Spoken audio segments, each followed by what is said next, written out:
Now, the Move Forward Party leader, Pita Limjaroenrat, failed to gather enough support in parliament in his nomination to become the country's 30th prime minister. However, Mr. Pita refused to buckle, saying he would try to gather the required support before a second round of voting expected to take place on Wednesday.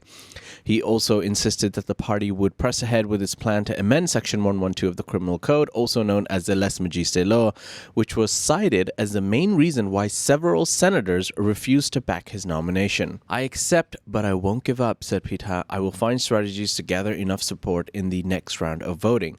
Now, he's fell at the first hurdle. He got in total 324 votes. 311 of them were from MPs and only 13 from senators. 82 voted against him and 199 abstentions. You know, citing the fact that he wanted to get rid of the Lese Majeste law, the Section 112, he actually came out and said, "Look, I will also press for the Section 112, as I have promised," not backing down on what he promised the people for his election. And a total of 324 MPs and senators voted in his favor, but he needs about 375. He needs 375 in total to become the next prime minister. He currently has 324, so he needs to find a way to basically either get those votes or figure out a way to get those votes. Well, that's the funny thing about it. The almost 200 abstentions are pretty crazy to me because they are effectively the same as a no, right? So there's distinguishing between the no and the abstentions, but not really in terms of the overall effect, because he needs to get to that 375 in order to form a government.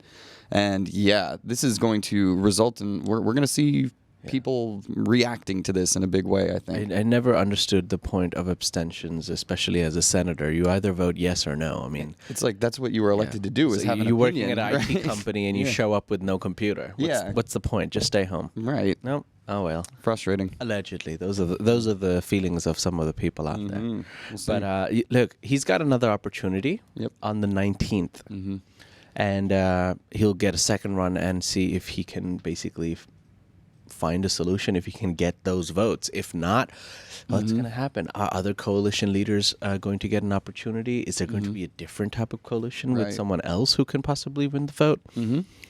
Anything's possible. It sure seems like it. But you know, there's a knock-on effect of all of these things. So, for example, the Thammasat Student Council condemned the Prime Minister vote. Now, Thammasat, one of the top universities in Thailand, and the Thammasat University Student Council issued a statement condemning Thursday's vote for a new prime minister, saying that members of parliament and senators who voted against the will of the people or abstained from voting were disgraceful. And they said that the MPs and senators who voted against and abstained had acted against the people's will.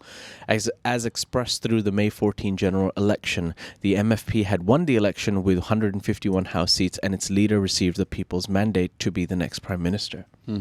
I read a extremely excellent tweet yesterday, which said that, in Thailand, people spent a lot of time going to the voting stations, voted someone in power, chose their prime minister candidate, and yet he cannot be the prime minister unless someone else in the Senate votes for him. Yeah, it's going to take public pressure to put to get these MPs to have an opinion. Exactly. Another knock-on effect will be that this delay poses risks to the economy. Now, the University of the Thai Chamber of Commerce expects a prolonged delay in the selection of prime minister and formation of a new government, leading to protests that, if violent, will significantly affect tourism revenue, causing a loss of 500 billion baht or a 1 percentage point decline in GDP. That is expected. A lot of people, even yesterday, people were out on the streets. Now that he's lost, and depending on what happens on the 19th, protests are they're not good for business usually. They're not good for business, but also if they get violent, that's the thing. That's bad for tourism. People are angry, and rightly so. They're pissed off that they went out. They spent hours standing in line to vote someone in power. They want change, and now they're not being heard. So they're going to do something about it. Mm-hmm, You don't want to mess with the Thai public. Well, they already had their pre-protests, right, in anticipation. So now let's just see what the reactionary protests are going to look like. Yeah.